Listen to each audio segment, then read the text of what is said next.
So I'm Brian from HyprMX, and we're here at Pocket Gamer London 2025, joined by Jeannie Odreman from Gamigo.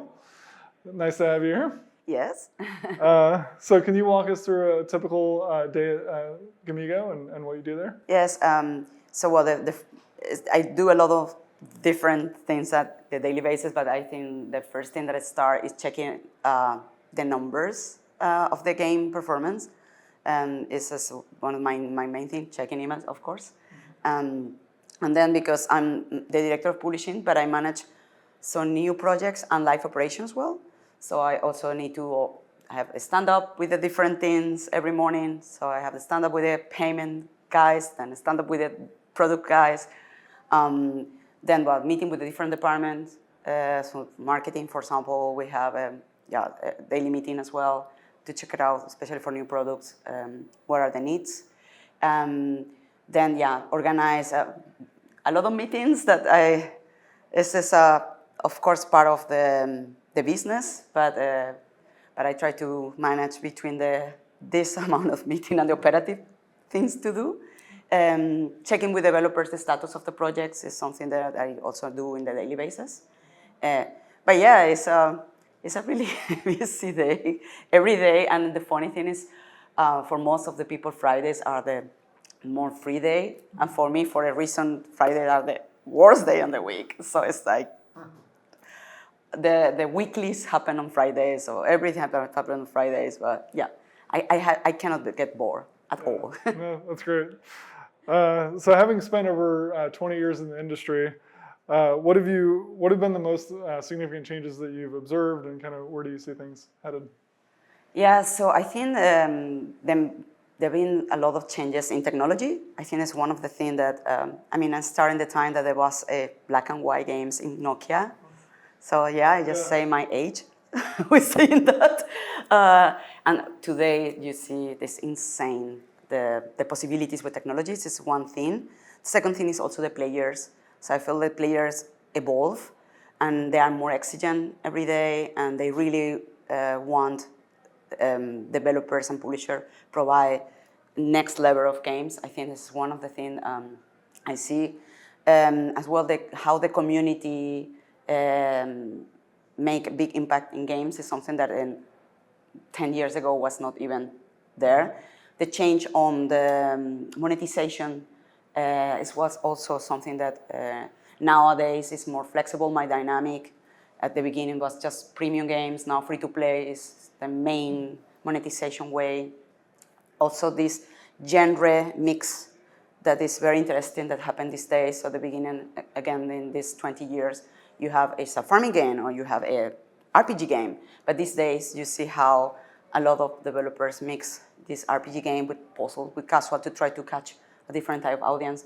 So yeah, I think this is the most big changes I've seen. But yeah, I feel like to continue doing in these trends. But yeah, it's technology, players, and also monetization, the big things that I think. Yeah, makes sense. So how do you approach building and sustaining a brand identity for games? Because the landscape's become even more competitive over the past 20 years. So how do you kind of maintain your... Yeah, the first thing is we normally do a analysis of the target audience. Is the first thing that we do. So to understand who are our players, to try to see, okay, what exactly is the language they speak, the way that they need to be communicated.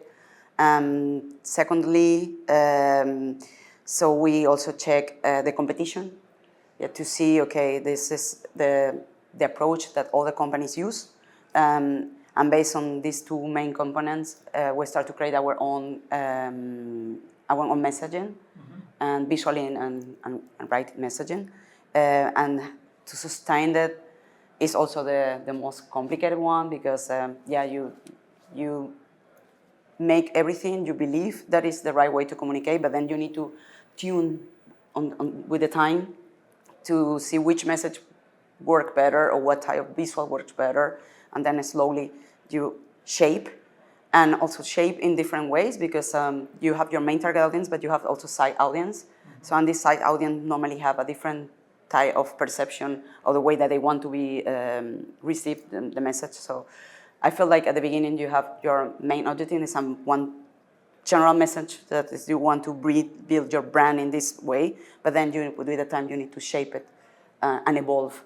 So keeping always this main identifiers of your brand, but also standard and evolving, adapting to the audience. Mm-hmm. That makes sense. So Verve acquired Gamigo. It's been about 5 years now, I think. So tell us about that relationship with Verve and how that's evolved. Yeah, so it's very interesting because, of course, I think we are as a part of the family, the one who dedicate just gaming, and the rest of the family is more marketing oriented. That is very interesting.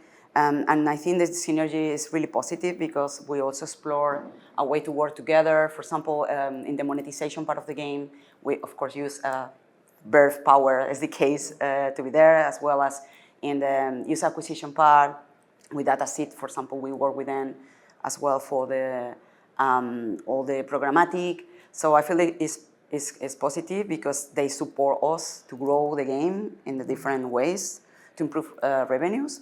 And for other side, they learn from us how to also the relationship work with the different publishers and different developers. So we also given a lot of advice about, okay, you know what, the SDK you shouldn't update every month because this will make the people really angry, or maybe you should optimize this and this and that.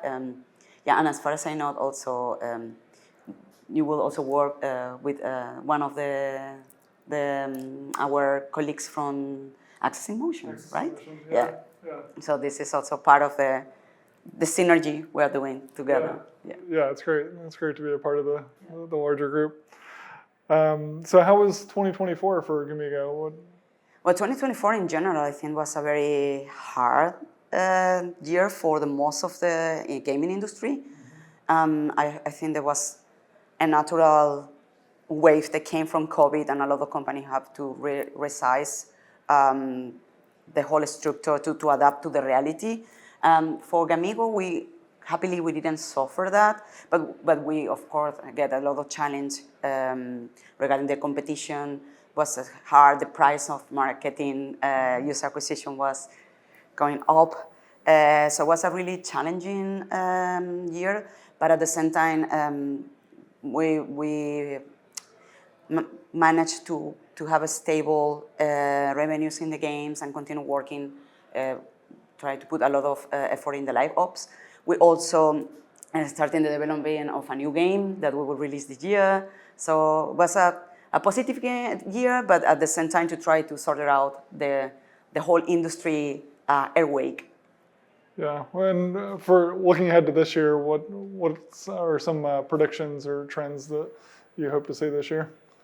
So for 2025, I feel like there will be continued evolving this hybrid genres.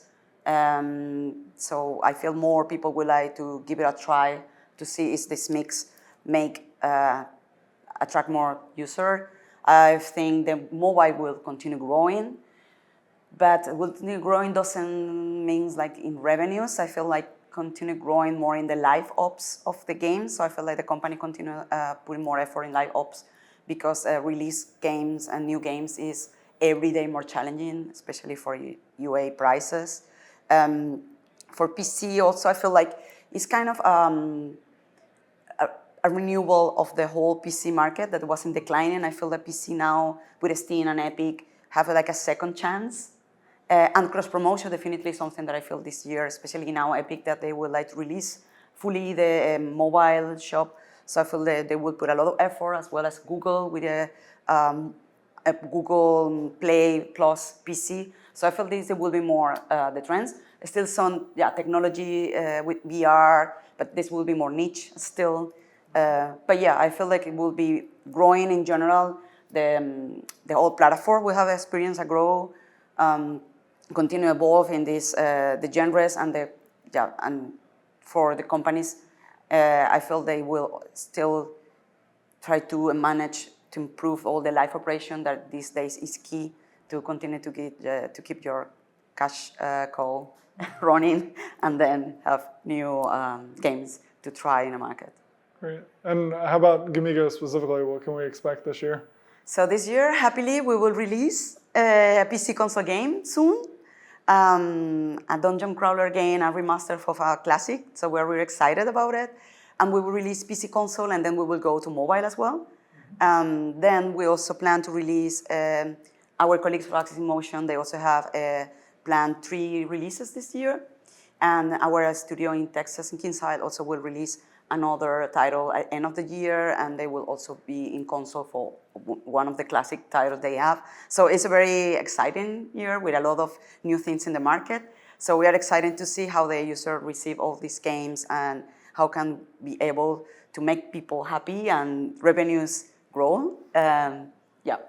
Great. Well, that's all I had. Thank you so much for joining us. Thank you so much for inviting me. Yeah.